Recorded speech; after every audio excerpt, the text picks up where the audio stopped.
ইন্নাল্লাহা ইউহিব্বুল মুতাওয়াক্কিলিন।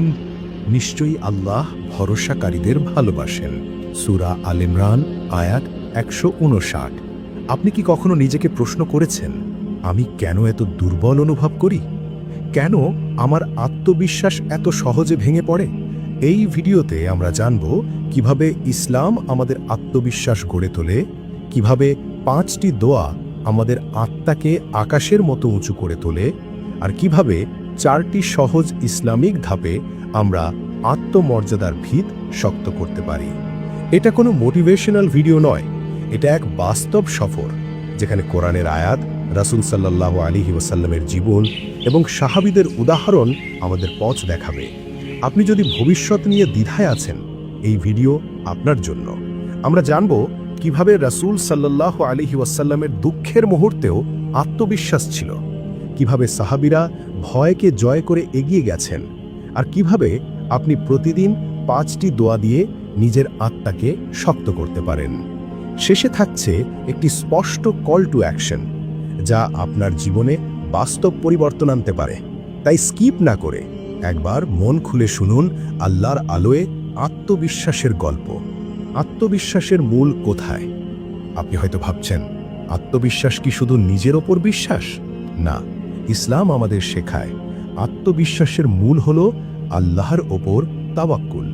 রাসূল সাল্লাল্লাহু আলাইহি ওয়াসাল্লাম বলেছেন, যদি তোমরা আল্লাহর ওপর যথাযথ ভরসা করো, তবে তিনি তোমাদেরকে এমনভাবে রিজিক দেবেন যেমন তিনি পাখিকে দেন। সকালবেলা ক্ষুধার্ত অবস্থায় বের হয়, সন্ধ্যায় পরিপূর্ণ পেটে ফিরে আসে। এই হাদিসে আত্মবিশ্বাসের রহস্য লুকিয়ে আছে। তাওয়াক্কুল মানে চেষ্টা করা, কিন্তু ফলাফল আল্লাহর হাতে ছেড়ে দেওয়া। আপনি যখন জানেন আপনার পেছনে আল্লাহ আছেন, তখন ভয় আর থাকে না। তখন আত্মবিশ্বাস আসে হৃদয়ের গভীর থেকে। এখন আমরা জানব ৫টি দোয়া যা আত্মবিশ্বাস বৃদ্ধিতে সাহায্য করবে। প্রতিদিনের এই দোয়াগুলো শুধু মুখে বলার জন্য নয়, এগুলো আত্মার শক্তি, চিন্তার পরিষ্কারতা এবং হৃদয়ের প্রশান্তি এনে দেয়। হে আমার রব, আমার বক্ষ প্রশস্ত করে দিন।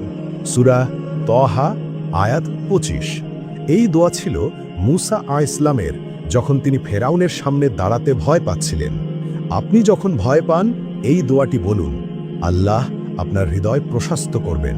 আল্লাহুম্মা সাব্বিতনি, হে আল্লাহ আমাকে দৃঢ় রাখুন। এই ছোট দোয়াটি প্রতিদিন সকালে বলুন। আত্মবিশ্বাস মানে অটল থাকা, ভেঙে না পড়া। হাসবিয়াল্লাহু লা ইলাহা ইল্লাহু, আমার জন্য আল্লাহই যথেষ্ট, তিনি ছাড়া কোনো ইলাহ নেই। সূরা তাওবা আয়াত ১২৯। যখন মানুষ আপনাকে ছোট করে, এই দোয়াটি মনে করুন, আল্লাহই যথেষ্ট। আল্লাহুম্মা জাআলনি মিনাল মুতাওয়াক্কিলিন আলাইক, হে আল্লাহ আমাকে আপনার ওপর ভরসাকারীদের অন্তর্ভুক্ত করুন। তাওয়াক্কুল আত্মবিশ্বাসের মূল। যে আল্লাহর ওপর ভরসা করে, সে কখনো একা নয়। আল্লাহুম্মা রযুকনি কুওয়াতাল ঈমান, হে আল্লাহ আমাকে ঈমানের শক্তি দিন। আত্মবিশ্বাস আসে ঈমান থেকে। যে জানে আল্লাহ তার পাশে আছেন, সে ভয় পায় না। এই দোয়াগুলো শুধু মুখে বললেই হবে না, আপনার হৃদয়কে প্রস্তুত করতে হবে, যেন প্রতিটি শব্দে আপনি আল্লাহর কাছে ফিরে যান। আলহাম ইসলামী আত্মমর্যাদা গড়ার ৪টি সহজ ধাপ। ধাপ ১, সালাতকে জীবনের কেন্দ্র বানান। সালাত শুধু ইবাদত নয়, এটা আত্মার রুটিন, আত্মবিশ্বাসের ভিত্তি। যে সালাত ঠিক রাখে, সে নিজের মূল্য বোঝে। রাসূল সাল্লাল্লাহু আলাইহি ওয়াসাল্লাম বলেছেন, সালাত হলো দিনের স্তম্ভ। তিরমিজি। আপনি যদি প্রতিদিন সময় মতো সালাত আদায় করেন, আপনার ভেতরে এক অদৃশ্য শক্তি জন্ম নেয়। Pen point. ধাপ ২, কোরআনের সঙ্গে সম্পর্ক গড়ুন। প্রতিদিন ৫ মিনিট হলেও তিলাওয়াত করুন। ইন্না হাযাল কুরআনা ইয়াহদি লিল্লাতী হিয়া আকওয়াম, এই কোরআন সবচেয়ে সঠিক পথে পরিচালিত করে। সূরা ইসরা আয়াত ৯। কোরআনের শব্দগুলো আত্মাকে শক্ত করে, চিন্তাকে পরিষ্কার করে। আপনি যখন কোরআন পড়েন, আপনি আল্লাহর সাথে সংলাপে থাকেন। ধাপ ৩, নিজের জন্য দোয়া করুন। নিজের নাম ধরে আল্লাহকে ডাকুন, হে আল্লাহ। এই ডাকেই আত্মবিশ্বাস জন্ম নেয়। রাসূল সাল্লাল্লাহু আলাইহি ওয়াসাল্লাম নিজেও দোয়া করতেন, হে আল্লাহ আমাকে সঠিক পথে রাখুন, আমাকে সঠিক কথা বলার তৌফিক দিন। Pin point. ধাপ 4, ভালো কাজ গোপনে করুন। গোপন দান, গোপন ইবাদাত এগুলো আত্মাকে প্রশান্ত করে। ইন তুবদুস সাদাকাতি ফানি'মা হিয়া, তোমরা যদি প্রকাশ্যে দান করো তা ভালো, আর গোপনে করো তা আরও উত্তম। সূরা বাকারা আয়াত 271।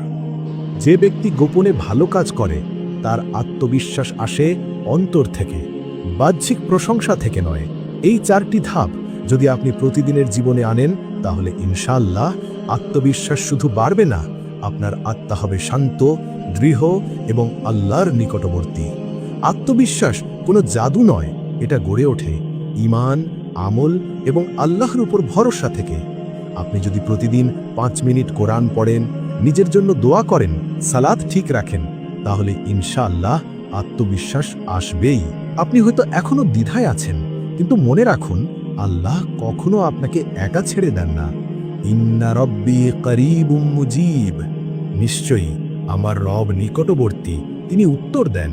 আপনি যদি এই ভিডিওর একটি লাইনেও অনুপ্রাণিত হন তাহলে কমেন্টে লিখুন, আমি চেষ্টা করব ইনশাআল্লাহ। আল্লাহ আমাদের সবাইকে আত্মবিশ্বাসী, বিনয়ী এবং সফল মুসলিম বানান। আমিন।